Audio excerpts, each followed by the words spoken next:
안녕하세요. 알기 쉬운 한자풀이 17강 시작하겠습니다. 먼저 펼선자입니다. 위아래로 한일자를 긋고 가운데에 말할 말자를 합쳐가지고 말이 위에서 아래로 돌게 하여 이를 편다는 뜻이고, 이 글자 위에 진면자를 합친 것이 베풀선 펼선자입니다. 여기서 이 집은 임금이 정사를 펴는 선정전 집을 말합니다. 임금이 선정전에서 말로 정사를 편다, 베푼다 하는 뜻의 글자고, 선언이라고 하면은 널리 펴서 말한다는 뜻입니다.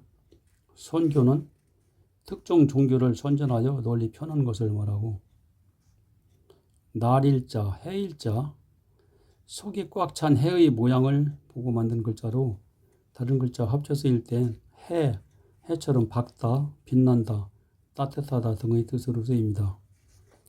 또 해는 날마다 떠서 혼자 쓰일 때는 날일 또는 해일이라고 하고, 해일자와 말할자는 모양이 비슷해서 다른 글자 속에서는 모양이 서로 바뀌어 쓰이는 경우도 많이 있습니다. 일기, 기록할 기자니까 그날 겪은 일을 날마다 기록해 놓은 것이고, 일월은 해와 달이라는 뜻이죠.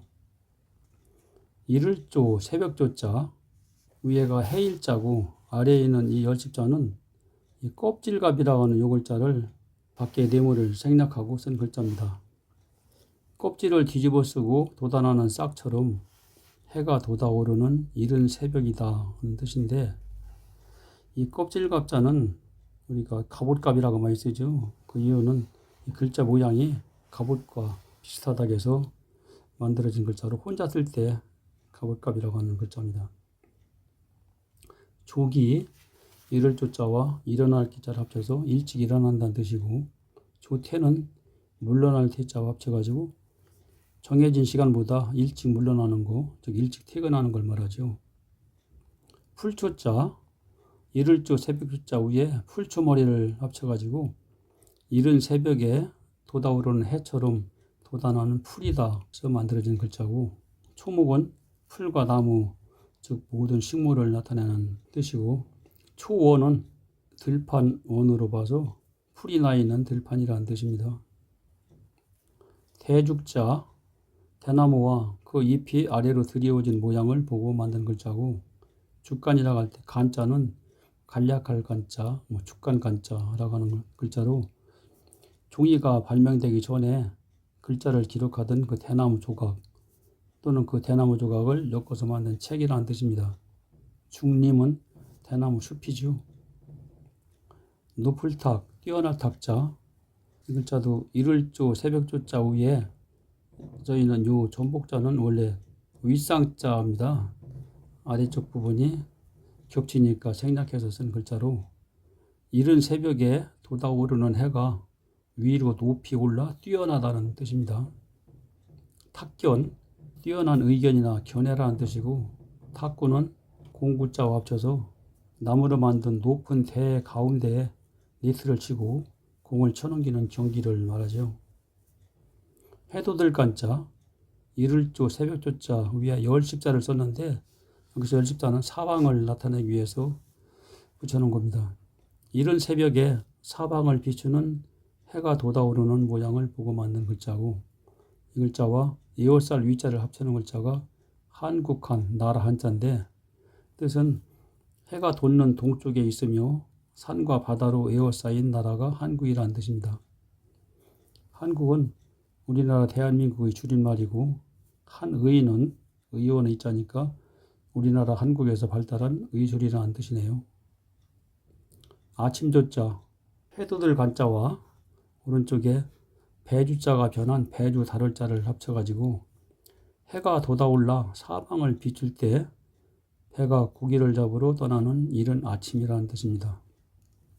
조해, 모일 해자와 합쳐서 학교나 관청 등에서 아침에 구성원들이 한자리에 모이는 것을 말하고, 조석은 아침과 저녁이네요. 조수주, 밀물조자, 물소변에 아침조자를 합쳐서 달의 인력으로 인하여 바닷물이 아침마다 밀려 들어왔다 나가는 조수, 즉 밀물을 말합니다. 조수는 지금 설명드린 것과 같은 뜻이고, 조류는 흐를 유자와 합쳐서 밀물과 썰물 때문에 일어나는 바닷물의 흐름을 말합니다.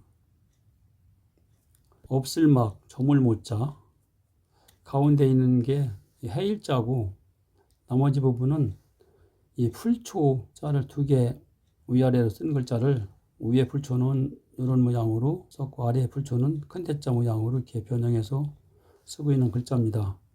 풀이 우거진 초원으로 해가 저물어 없어졌다 해서 다른 글자 합쳤을 때 조물모라고도 하고 없을막이라고도 하는 글자입니다.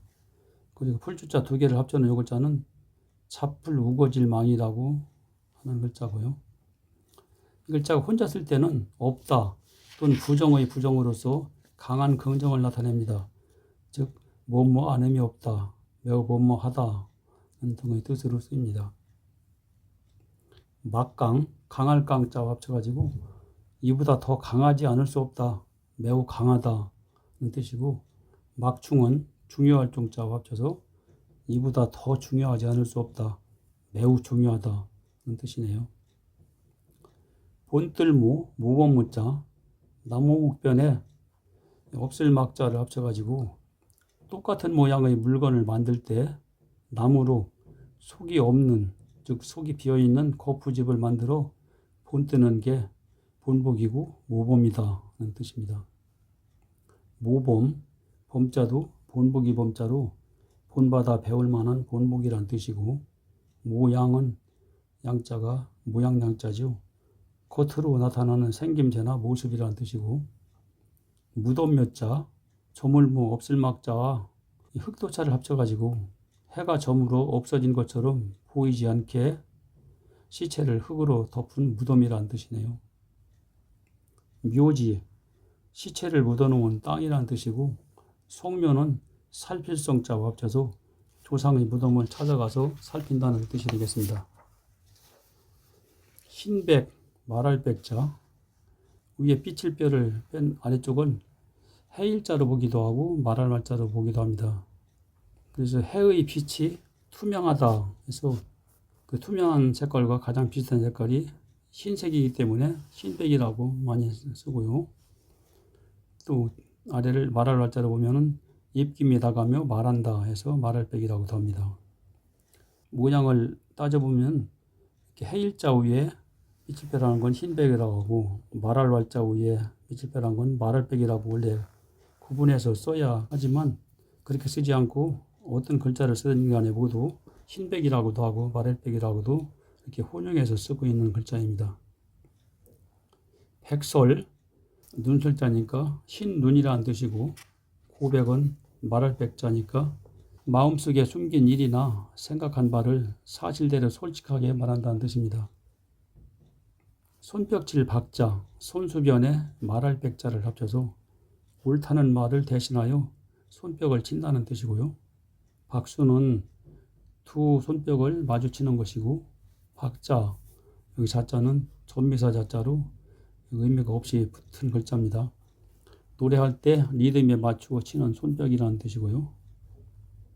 이킬습자, 위에 쪽이 기두자고 아래쪽은 흰백자입니다. 합쳐서 새가 솜같이 하얀 깃털이 나 있는 어릴 때부터 날기 연습을 한다. 날기 연습을 익힌다고 합니다.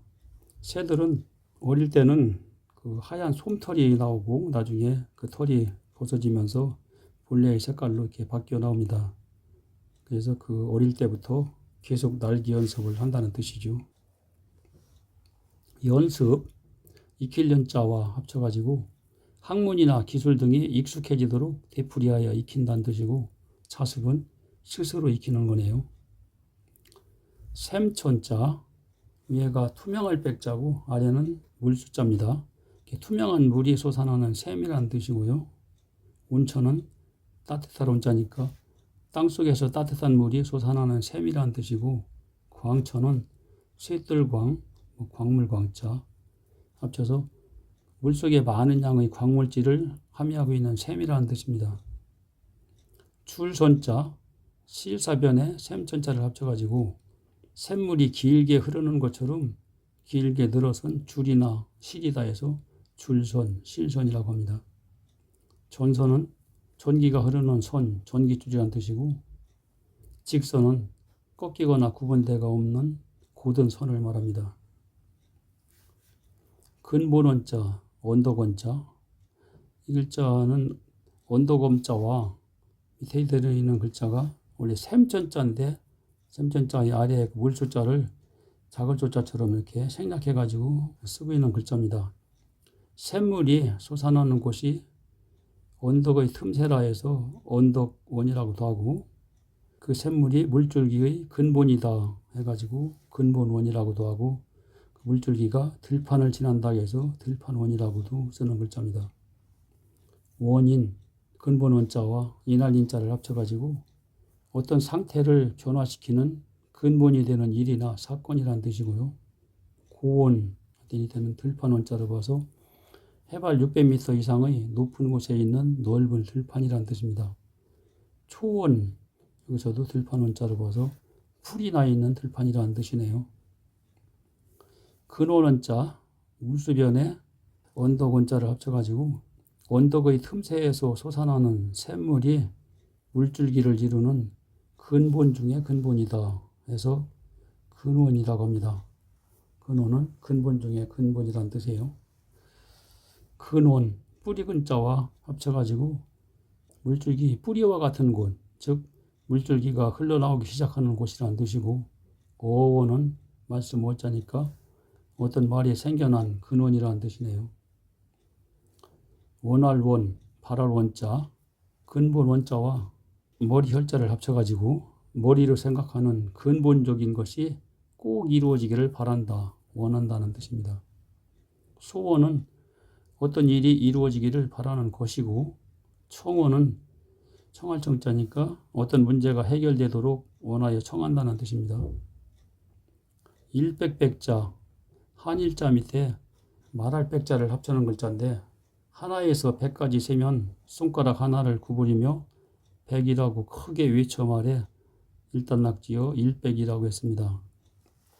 우리가 숫자를 쓸 때 하나, 둘, 셋, 넷, 뭐 10, 11, 12시다 마지막에 100 할 때는 손가락 하나를 구부리면서 100이라고 크게 말합니다. 그리고 100이 넘어가는 숫자도 100 하나, 100둘 하지 않고 다시 하나, 둘 쉬다가 똑같이 손가락 하나를 꽂고 200이 될 때 또 100이라고 말을 하죠. 그래서 일백백이라고 만들어진 글자고, 10, 100, 1000, 만처럼 딱 떨어지는 숫자는 모두 아주 많다는 의미로 많이 쓰입니다. 백성, 일백백자, 성시성자, 글자 모양으로 보면은 100개의 성씨라는 뜻인데 그런 뜻이 아니고 백자가 많다는 뜻이기 때문에 모든 성씨, 즉 나라의 근본을 이루는 일반 국민을 말합니다. 100만, 그냥 숫자로 봐가지고 100의 반배나 또는 만의 100배라는 뜻이죠. 잘숙, 지킬 숙자, 위에 진면자, 아래에 사람인 변에 일백백자를 써가지고 여기서 진면자는 여관집을 나타낸 거네요. 그래서 여관집에서 많은 사람들이 잠을 잘 수 있게 주인이 지켜준다 해서 잘숙, 지킬숙이라고 하는 글자고, 숙소는 집을 떠난 사람이 임시로 묵으며 잠을 잘 수 있는 곳을 말하는 것이고, 숙제, 제자가 제목제자죠. 잠을 재워놓는 제목이라는 뜻으로 학교에서 풀어주지 않고 집에 가서 풀도록 학생들에게 내주는 과제물을 숙제라고 합니다. 출일축, 오그라질 축자, 실사변에 살숙자를 합쳐가지고 실을 물에 담가서 잠재우면 오그라진다, 줄어든다 는 뜻입니다. 축소는 모양이나 규모를 줄여서 작게 만드는 것이고, 단축은 짧을 단자니까 시간이나 거리가 짧게 줄어들었다는 뜻입니다. 지금까지 설명드린 글자들을 이렇게 나열을 했습니다. 그리고 단어들도 이렇게 나열을 해놨으니까 화면을 정지시키고 복습하는 의미에서 한 번씩 읽어보시기 바랍니다. 이상으로 17강 강의를 마치겠습니다.